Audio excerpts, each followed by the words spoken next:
चलिए अगला क्वेश्चन देखते हैं। अगले क्वेश्चन में पूछा गया है कि संविधान सभा ने किस जानवर को प्रतीक यानी मोहर के रूप में अपनाया था।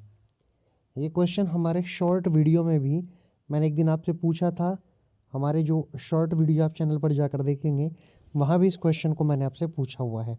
तो मोहर के रूप में जिस जानवर को अपनाया गया था वो हाथी था। अगले क्वेश्चन की तरफ चलते हैं। संविधान सभा के लिए संवैधानिक सलाहकार के रूप में किसे नियुक्त किया गया था, तो वो थे सर बी.एन. राव। अगला क्वेश्चन देखते हैं। संविधान सभा का सचिव किसे नियुक्त किया गया था, तो वो थे ए.वी.आर. अयंगर। अगला क्वेश्चन। संविधा के प्रमुख सुलेखक कौन थे, तो प्रेम बिहारी नारायण राय दादा, इन्होंने इस संविधान को सुलेखन किया था। अगला क्वेश्चन। भारतीय संविधान की किस शैली में लिखा गया था, जो भारतीय संविधान है उसको किस शैली में लिखा गया था, तो वो थी इटैलिक। अगला क्वेश्चन। भारतीय संविधान के मूल संस्करण का सौंदर्यीकरण और सजावट किसके द्वारा किया गया था, तो वो था शांति निकेतन के कलाकारों द्वारा, जिनमें मदन लाल बोस तथा राम मनोहर सिन्हा शामिल थे। अगला क्वेश्चन। संविधान के हिंदी संस्करण के सुलेखन किसने किया था, हिंदी संस्करण का सुलेखन किया था वसंत कृष्ण ने।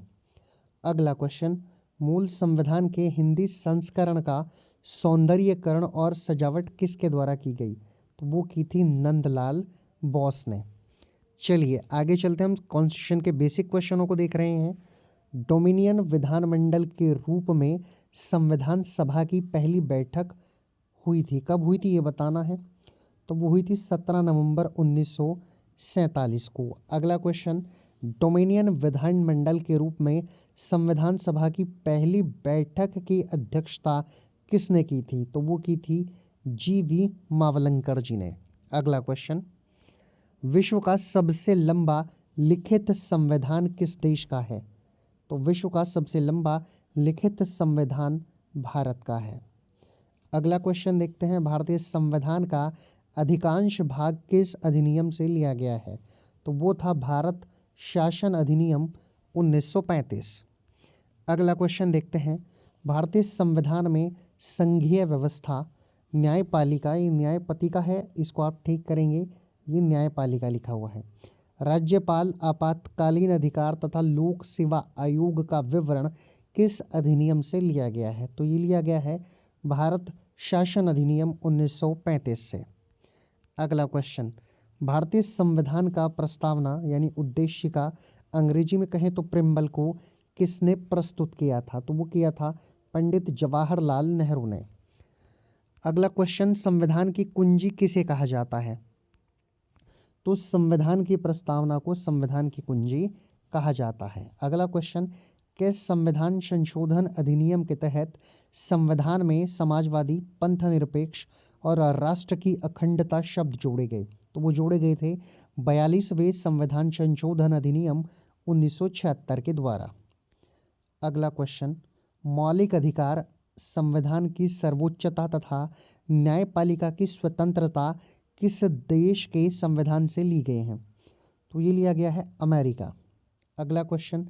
निर्वाचित राष्ट्रपति एवं उस पर महाभियोग, उपराष्ट्रपति, उच्चतम व उच्च न्यायालय के न्यायाधीशों को हटाने की विधि किस देश के संविधान से लिए गए हैं, तो ये भी अमेरिका से लिए गए हैं। अगला क्वेश्चन। भारत में संसदीय शासन प्रणाली तथा एकल नागरिकता का प्रावधान किस देश के संविधान से लिया गया है, तो ये लिया गया है ब्रिटेन से। अगला क्वेश्चन। भारतीय संविधान में नीति निर्देशक सिद्धांत किस देश के संविधान से लिए गए हैं, तो वो लिए गए हैं आयरलैंड से।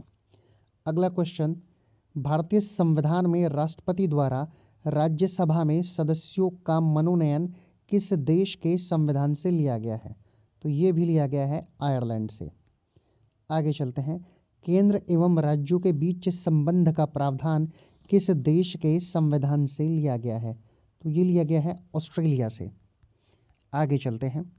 भारतीय संविधान में प्रस्तावना की भाषा तथा समवर्ती सूची का प्रावधान किस देश के संविधान से लिया गया है, तो ये लिया गया है ऑस्ट्रेलिया। आगे चलते हैं। आपातकाल के दौरान राष्ट्रपति को मौलिक अधिकार संबंधी शक्तियों का प्रावधान किस देश के संविधान से लिया गया है? तो ये लिया गया है जर्मनी के संविधान से। अगला क्वेश्चन, भारतीय संविधान में मौलिक कर्तव्य किस देश से लिए गए हैं? तो ये लिए गए हैं स्पेन।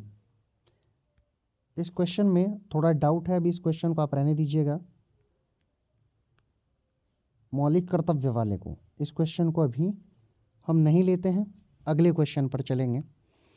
संघ व राज्यों के बीच शक्तियों का विभाजन का प्रावधान किस देश के संविधान से लिया गया है? तो वो लिया गया है कनाडा।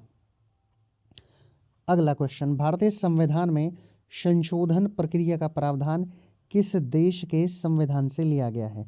तो जो संविधान संशोधन है वो दक्षिण अफ्रीका से लिया गया है। अगला क्वेश्चन देखते हैं, संघ व राज्य तथा केंद्र शासित प्रदेशों का उल्लेख किस अनुसूची में मिलता है? तो ये मिलता है पहली अनुसूची। अगला क्वेश्चन, संविधान के किस संशोधन के द्वारा दिल्ली की राष्ट्रीय राजधानी क्षेत्र का दर्जा दिया गया? ये दिया गया हो जाएगा, यहाँ पर दिया गया, ये आपको बताना है। तो वो था 69वां संविधान संशोधन। अगला क्वेश्चन, भारतीय राज्य व्यवस्था के विभिन्न पदाधिकारियों जैसे राष्ट्रपति, राज्यपाल, राज्यसभा के सभापति और लोकसभा के अध्यक्ष तथा उपाध्यक्ष के वेतन, भत्ते और पेंशन आदि का उल्लेख किस अनुसूची में किया गया है? तो ये किया गया है दूसरी अनुसूची। अगला क्वेश्चन, उच्चतम न्यायालय और उच्च न्यायालय के न्यायाधीश तथा भारत के नियंत्रक महालेखा परीक्षक का वेतन तथा पेंशन का उल्लेख किस अनुसूची में किया गया है? तो ये दूसरी अनुसूची में किया गया है। अगला क्वेश्चन, शहरी क्षेत्रों की स्थानीय स्वशासन संस्थाओं को कार्य करने का उल्लेख किस अनुसूची में मिलता है? तो वो मिलता है 12वीं अनुसूची में। अगला क्वेश्चन, 12वीं अनुसूची में कुल कितने विषय प्रदान किए गए हैं? तो 12वीं अनुसूची में कुल 18 विषय प्रदान किए गए हैं। अगला क्वेश्चन, भारतीय संविधान में 12वीं अनुसूची को किस संवैधानिक संशोधन के तहत जोड़ा गया? तो 12वीं जोड़ी गई थी 74वां संविधान संशोधन 1993। अगला क्वेश्चन देखते हैं, भारतीय संविधान में पंचायती राज संस्थाओं को कार्य करने का उल्लेख किस अनुसूची में मिलता है? तो वो मिलता है 11वीं अनुसूची में। अगला क्वेश्चन, 11वीं अनुसूची में कुल कितने विषय प्रदान किए गए हैं? तो 11वीं अनुसूची में कुल 29 विषय प्रदान किए गए हैं। आगे चलते हैं, 11वीं अनुसूची को भारतीय संविधान में किस संवैधानिक संशोधन के तहत जोड़ा गया? तो वो 73वें संविधान संशोधन 1993 के तहत जोड़ा गया था। अगला क्वेश्चन, दल बदल से संबंधित प्रावधानों का उल्लेख संविधान की किस अनुसूची में मिलता है? तो ये मिलता है 10वीं अनुसूची में। आगे चलते हैं, भारतीय संविधान में 10वीं अनुसूची को किस संवैधानिक संशोधन के तहत जोड़ा गया? तो ये जोड़ा गया था 52वें संवैधानिक संशोधन 1985 के द्वारा। आगे देखते हैं, भारत के विभिन्न पदाधिकारियों जैसे राष्ट्रपति, उपराष्ट्रपति, मंत्री, उच्चतम एवं उच्च न्यायालय के न्यायाधीश द्वारा भी ये ली जाने वाली शपथ का उल्लेख किस अनुसूची में मिलता है? तीसरी अनुसूची में। ये आप थोड़ा करेक्शन कर लेंगे, ये ली है। अगला क्वेश्चन, विभिन्न राज्यों तथा केंद्र शासित प्रदेशों के राज्यसभा में प्रतिनिधित्व का विवरण किस अनुसूची में मिलता है? तो ये मिलता है चौथी अनुसूची में।